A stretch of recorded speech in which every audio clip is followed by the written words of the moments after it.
2024లో NDDB సిఐఎల్ఎఫ్ నివేదికలో ఏముంది అంటే నెయ్యి కల్తీ జరిగిన మాట వాస్తవం అని చెబుతూ అలా జరగడానికి 5 కారణాల్లో 4 కారణాలుగా beef tallow, pig fat, fish oil లాంటి పదార్థాలు ఉండటం అని స్పష్టంగా చెప్పింది. ఇప్పుడు వచ్చిన సిట్ ఛార్జ్ షీట్లో ఎక్కడా కూడా ఎన్డీడీబీ సిఐఎల్ఎఫ్ నివేదిక తప్పు అని చెప్పలేదే. చెప్పుంటే మేము కూడా అమ్మాయి అనుకునేవాళ్ళం. సిట్ ప్రస్తుతం ఎన్డీఆర్ఐ ద్వారా చేయించింది లార్డ్ అంటే పందికొవ్వు టెస్ట్ మాత్రమే. అది కూడా 10% కంటే తక్కువ ఉంటే మేము చెప్పలేము అనిందే తప్ప ఇతిమిద్దంగా లేదు అని తేల్చలేదు.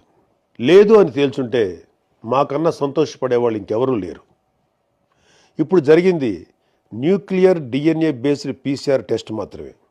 ఇంకా ఎంటీ డిఎన్ఏ బేస్డ్ టెస్ట్ జరగాలి. ఎన్డీడీబీ రిపోర్ట్లో చెప్పిన అన్ని జంతు పదార్థాలకు జరగాలి. అప్పుడే ష్యూరిటీ, శాంక్టిటీ ఎస్టాబ్లిష్ అవుతాయి. పవన్ కళ్యాణ్ గారు కానీ, చంద్రబాబు నాయుడు గారు కానీ శ్రీ వెంకటేశ్వర స్వామి మీద అచంచల విశ్వాసం, భక్తి, గౌరవం కలిగిన వాళ్ళు.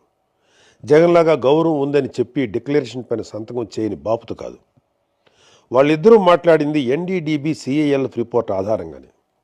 అది ఒక జాతీయ స్థాయి సంస్థ అయిన ఆ రిపోర్ట్ని వాళ్ళు ప్రజలకు చెప్పారు. అంతే తప్ప ఎప్పుడో 2029లో వచ్చే ఎన్నికల కోసం 2024 సెప్టెంబర్లో ఆరోపణలు చేస్తారా? ఏమైనా అర్థం ఉందా? అసలు మన ప్రభుత్వం, ప్రజలు కోరుకునేది ఒకటే.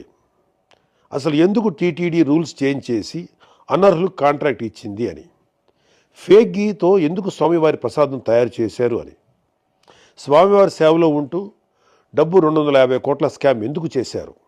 ఇవన్నీ అపచారాలు కాదా? వీటిలో ఒక్కదానికైనా వైఎస్ఆర్సీపీ నాయకుల దగ్గర సమాధానం ఉందా? లేదు. ఎంతసేపు సిట్ ఛార్జ్ షీట్లో ఉన్న ఒక సగం టెస్ట్ రిపోర్ట్ని మాత్రమే చెప్పి తప్పించుకోవాలనే తాపత్రయం తప్ప జరిగిన పాపాల పట్ల చిన్న బాధ కూడా లేదు. అది ఇంకా దారుణం.